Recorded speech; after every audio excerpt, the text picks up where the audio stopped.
Kumusta sa lahat? Maligayang pagdating sa aking channel. Narito ako na may magandang video.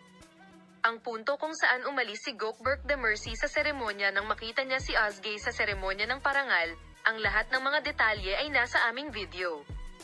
Bago lumipat sa aking video, huwag kalimutang mag-subscribe sa aking channel, i-like at ibahagi ang aking video. Ang isa sa mga huling magulong kaganapan sa mundo ng magazine ay naganap sa seremonya ng parangal ng sikat na aktor na si Gökberk Demirci. Dumalo rin si Gökberk Demirci sa seremonya ng parangal, ngunit walang saysay na manatiling kalmado sa buong gabi. Ang dahilan ay isang malaking sorpresa ang naghihintay sa kanya. Ang kanyang dating kasintahan at aktres na si Özge Yağız.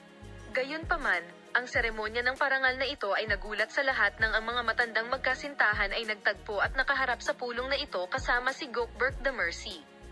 Kabilang sa mga dumalo sa seremonya ng parangal, sina Demirci at Yağız ay nakaupo sa parehong mga mesa at gumugol ng oras kasama ang kanilang mga kaibigan. Gayunpaman, mabilis na nagbago ang mga pangyayari nang humarap si Demirci kay Yağız sa mga huling yugto ng seremonya ng parangal. Nang makita ni Gökberk Demirci ang dating kasintahang si Özge Yağız, hindi siya nagdalawang isip na maputol ang eye contact. Nagkatinginan ang dalawa ng matagal at ito ang naging focal point ng seremonya.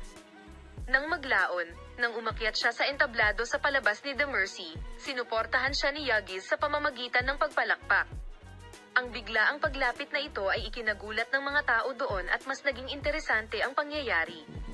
Salamat sa lahat sa panonood ng aking video.